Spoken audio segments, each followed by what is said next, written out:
కానీ కష్టపడి మధ్యతరగతి మనుషులు, దిగువ మధ్యతరగతి మనుషులు, ఉద్యోగస్తులు వారి కరప్షన్ తాకూడదు, వారికి ఇబ్బంది కలగని జీవితాన్ని పెట్టాలి. అణిగే కొద్దీ అయ్యా అనే కొద్దీ ఇంకా తొక్కి ఇలాంటి రాజకీయ వ్యవస్థ వైసీపీ మీద కూడా నాకు ఎందుకు విసిగంటే, నాకు జగన్మోహన్ రెడ్డి గారి మీద కోపం లేదు. జగన్మోహన్ రెడ్డి గారు 1,00,000 కోట్లు తిన్నారో లేదో భగవంతుడి కేక.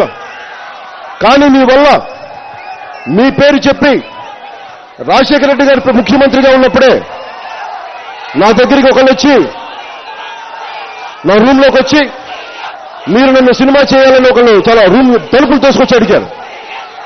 నేను ఆ రోజున ఒకటే అనుకునేది 2007లో నాలాంటి వాడికే ఇన్ని కోట్ల మందికి తెలిసిన వాడిని, నా కోసం ప్రాణాలిచ్చే కోట్లాది అభిమానులు ఉన్నవాడిని, మీరు నన్నే ఇలా మాట్లాడితే సగటు మనిషి మీరు ఎంత బాధపెడతారన్న నాకు ఆ రోజు కోపం వచ్చింది. ఎవరైనా సరే, ఏ నాయకులైనా సరే, మీ ఫ్యాక్షన్ రాజకీయాలు కానీ మీ వర్గాలకు పెట్టుకోండి, మీ గొడవలు ఉండేది అర్థం చేసుకుని పెట్టుకోండి. మీ ఫ్యాక్షన్ రాజకీయాలు కానీ గోదావరి జిల్లాలకి తీసుకొస్తే మటుకు తన్ని తగలేసి గోదావరిలో కలిపేస్తాను, జాగ్రత్త.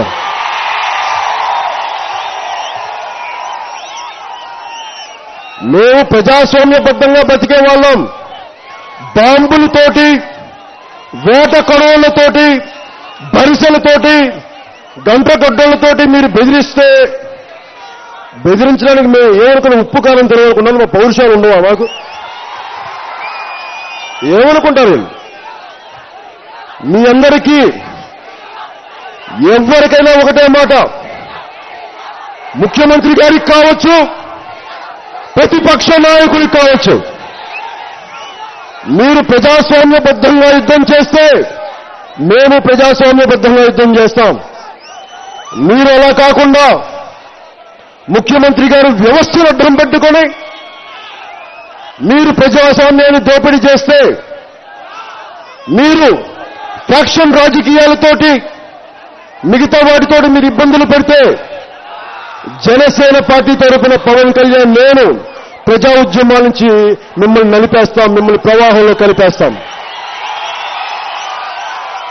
నేను అన్నిటికీ తెగించొచ్చిన వాడిని, ప్రాణభయం లేని వాడిని. రకరకాలుగా బెదిరింపులు, ఏ బెదిరింపుకి లొంగేవాడిని కాదు నేను. మెత్తగా ఉంటారేమో, సున్నితంగా ఉంటారేమో, దేశం కాని దేశాన్ని బాధపడుతుంటే దానికి అండగా నిలబడ్డ షగివారాన్ని స్ఫూర్తిగా తీసుకునేవాడిని. 23 ఏళ్ల వయసులో తన చావు కనువిప్పు కావాలని ఆశయం కోసం చచ్చిపోయిన ఒక భగత్ సింగ్ ని స్ఫూర్తిగా తీసుకునేవాడిని.